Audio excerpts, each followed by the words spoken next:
या हम बात करते हैं ब्लड प्रेशर की समस्या आम है, ऐसे ये भी आम। तो जो भी माता पिता चाहते हैं कि उनकी बच्ची का जीवन सुखमय हो, उनकी बच्ची को ससुराल में जाकर कोई परेशानी ना हो, तो उन्हें इस बात पर गंभीरता से ध्यान देने की आवश्यकता है। हर मासिक धर्म पीरियड के दौरान आयरन की हानि होती है। आयरन कितना जाता है? लगभग 3 मिलीग्राम से लेकर 50 मिलीग्राम तक हाईएस्ट इतना आयरन चला जाता है। और देखिए आयरन हमारा शरीर कितना अवशोषित कर पाता है। मुश्किल से हम देखें तो वो 10 से 15 यानी 8 तक मान लीजिए। 50 मिलीग्राम तक अगर वो चला गया तो पुराना स्टोर किया हुआ आयरन भी चला गया, तो शरीर में ताकत कितनी बचेगी? और आयरन है तो हीमोग्लोबिन है, और हीमोग्लोबिन है तो ब्लड है। ब्लड नहीं है तो आप ये मान के चलिए आपको नींद आएगी, आपको जैसे कहते हैं ना जमा आ रहे हैं, गिर रहे हैं, इधर गिर रहे हैं, उधर गिर रहे हैं, और ये लगातार प्रक्रिया अगर होती रही तो कहीं ना कहीं आपको कभी भी ऐसा लगता है कि उसकी कमी की वजह से पैरालिसिस हो सकता है। खून की कमी की वजह से बहुत सारी समस्याएं होती हैं। खून की कमी की वजह से शिवरिंग होती है, ठंडक लगती है आयरन की कमी की वजह से। खून की कमी की वजह से आप एक कदम दो कदम चले नहीं पाएंगे, सांस फूलने लगेगी। जिन महिलाओं का हीमोग्लोबिन 7 से 8 रहता है उनकी सांस बहुत जल्दी फूल जाती है। जिनका 5 या 6 तक पहुंच जाता है वो बिल्कुल मान के चलिए कि कोमा में जाने की स्थिति में आ जाती है। तो कहने का अर्थ ये है कि फिर भी 5 तक यदि वो सिर्फ लेटी रह सकती है, चल नहीं सकती, चलेंगी तो उनका एकदम ऐसा लगेगा कि बहुत ज्यादा समस्या आ रही है। तो कहने का अर्थ है कि भोजन या सप्लीमेंट के माध्यम से मासिक धर्म के दौरान हर महीने आयरन की हानि होती है, उसकी भरपाई नहीं की जाती तो कहीं ना कहीं गंभीर परिणाम देखने को मिलते हैं। जब हम भोजन की बात कर रहे हैं, जब भोजन या सप्लीमेंट के माध्यम से मासिक धर्म के दौरान जो हर महीने आयरन की हानि होती है उसकी भरपाई नहीं होती तो शरीर में हीमोग्लोबिन का स्तर धीरे धीरे कम होने लगता है। यानी कि जब आप भोजन में नहीं ले रहे हैं, यानी एक घड़े में आप पानी नल से चालू नहीं कर रहे हैं, किसी माध्यम से आप नहीं दे रहे हैं, तो घड़ा खाली हो रहा है। जब घड़ा पूरा खाली हो जाएगा तो एक दिन वो खनखना जाएगा कि भाई इसके अंदर तो कुछ भी नहीं है। तो कहने का अर्थ है महिलाओं में लगातार ब्लड लॉस हो रहा है। उसकी भरपाई कहां से होगी? उसकी भरपाई तब होगी जब आप अच्छा भोजन कराएंगे जिससे हीमोग्लोबिन बनेगा। भोजन समोसा कचौड़ी नहीं है साहब, भोजन पोहा नहीं है, समझ रहे हैं आप? इससे भरपाई नहीं होगी, इससे ब्लड नहीं बनेगा। आपने सोच लिया साहब हमने डोसा खा लिया, इडली खा लिया, इससे ब्लड बन जाएगा, नहीं बनेगा। आपने घर में सुबह सुबह नाश्ता बना लिया, साहब नाश्ता करते हैं पेट भर के, इससे ब्लड नहीं बनेगा, और जितना बनना चाहिए उतना नहीं बने। कुछ लोग कहते हैं साहब हम तो बहुत अच्छा घी खाते हैं, नहीं दूध खाते हैं, अरे और भी चीज चाहिए उसके लिए। तो कहने का अर्थ है आयरन का जो स्रोत है उससे आयरन लेने की आवश्यकता है। तो धीरे धीरे कम होने वाला आयरन, यदि आयरन पर्याप्त मात्रा में नहीं पहुंचेगा तो आप चक्कर खा के गिर पड़ेंगे और आयरन डिफिशियंसी यानी एनीमिया आपको हो सकता है। अब होगा क्या? शुरुआत में कहते हैं ना कि जब कोई गाड़ी लड़ती है, आप गाड़ी को रिपेयरिंग करने के लिए वर्कशॉप में ले जाते हैं, तो गाड़ी क्या करती है, पहले आपको कहीं बंद होगी, धक्का देगी, टक टक टक टक करके बंद हो जाएगी, या क्या करेगी, गाड़ी आप चलाओगे तो डिसबैलेंस होने लगेगी, या कभी कभी ऐसा लगेगा कि गाड़ी स्टार्ट ही नहीं हो रही, आप स्टार्ट दे रहे हैं गर्र गर्र गर्र, या फिर क्या होगा, गाड़ी के साथ में कई बार ऐसा होगा ब्रेक दबाएंगे तो वो उसमें आवाज चर चर की आवाज आने लगेगी। इसी प्रकार से शरीर भी महिलाओं के साथ में क्या होता है, बाल झड़ने लगते हैं। उनको समझ में नहीं आता क्या दिक्कत है, क्योंकि आपका जो शरीर है वो सर्वाइवल मोड में जाने तक आपको आगा नहीं करता। लोग ऐसी ऐसी परिस्थितियों में रह सकते हैं जिसकी आप कल्पना नहीं कर सकते, क्योंकि कहीं ना कहीं महिलाएं उस परिस्थिति में जीने की आदी हो जाती। खाना मिल गया तो ठीक है, टाइम से खा लिया तो ठीक है, सबको पहले खिलाएंगे उसके बाद खाएंगे, पूरे दिन भूखे रहना है कोई मतलब। अब इसका साइड इफेक्ट क्या है, बाल झड़ना शुरू होंगे पहले। अब कुछ लोग बाल बिल्कुल झड़ना शुरू, उन्होंने कहा उम्र का पड़ाव है, उम्र की वजह से हो रहा है, ठीक है। त्वचा रूखी और बेजान हो गई है, मेकअप भी उसको नहीं छुपा पा रहा है, मेकअप भी उसको छुपा नहीं पा रहा है। ऐसे मासिक धर्म की अनियमितता भी हो रही है, नहीं समझ में आ रहा, सांस लेने में कठिनाई हो रही है, कोई बात नहीं, शायद ऐसा हो सकता है कि सर्दी खांसी जुकाम उससे हो रहा हो। शारीरिक सेक्सुअल अंगों का कम विकास, शरीर में जो आप देखेंगे छोटी छोटी बच्चियों में जो विकास नहीं हो पाता है, हाइट कम रह जाती है, शरीर पूरी तरह से विकसित नहीं हो पाता, चक्कर आते हैं, सिरदर्द होता है, आंखों के आगे अचानक अंधेरा छा जाता है, समय पर लोग फिर भी नहीं जागते। उसके बाद होता क्या है, कमजोरी थकान और चिड़चिड़ाहट होती है, छाती में दर्द होता है, सीढ़ियां चढ़ने में दौड़ने में पैरों में ऐंठन होती है, नाखून जल्दी टूटने लगते हैं, जल्दी जल्दी बीमार होते हैं, हाथ पैरों में अक्सर सूजन आती है, बहुत ज्यादा देखेंगे पैरों में ज्यादा देर तक बैठे रहे, कहीं पैर लटके रहे तो सूजन आ गई तो सोचा अरे यार ये सूजन कैसे आ गई, अरे चलो कोई बात नहीं, हम ऊपर करके बैठते हैं, तो उन्होंने उसका सब्स्टिट्यूट ढूंढ लिया। भूख कम लग रही है तो कोई बात नहीं, उन्होंने समोसा खा लिया, बिस्किट खा लिया, चाय पी ली। और कहीं ना कहीं आप देखें सबसे बड़ी बात तो ये है कि इसके लगातार दिक्कत से कम लंबाई भी जो बढ़ती हुई बच्चियां हैं उनकी हो जाती है।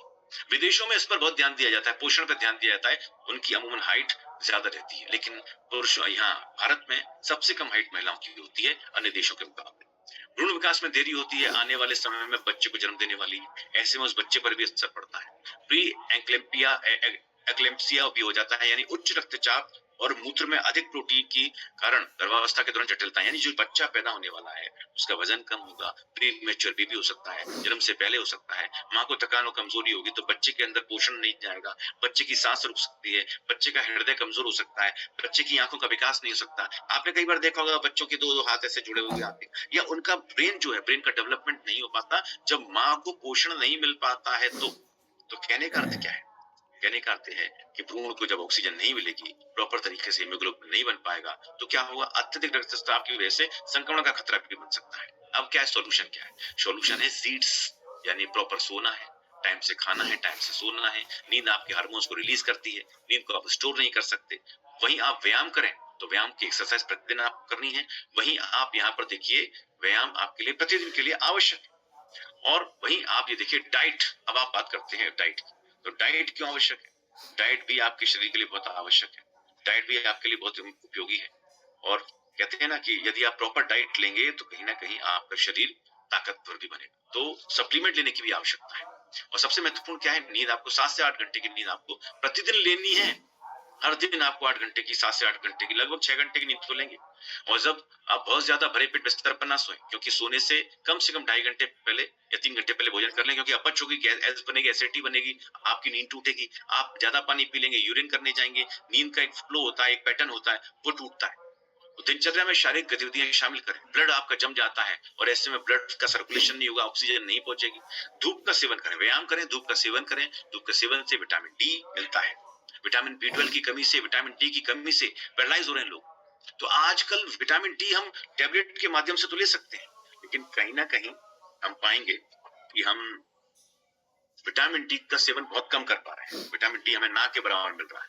तो मेरा निवेदन है आप सभी से निवेदन है कि विटामिन डी का सेवन करें। विटामिन डी बहुत आवश्यक है। और मीटिंग शुरू हो गई है, उसी की आवाज आ रही है।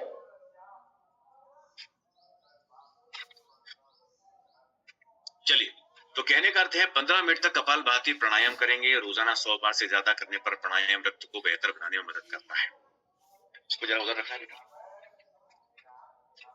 तो कहने का अर्थ है जब भी आपका भावनात्मक स्वास्थ्य खराब हो, आपको नकारात्मक विचार आए, क्योंकि एक विचार ही होता है जो आदमी को सुसाइड करने पर मजबूर कर देता है। एक विचार ही होता है जो फौजी को बॉर्डर पर डटे रहने के लिए मजबूर करता है।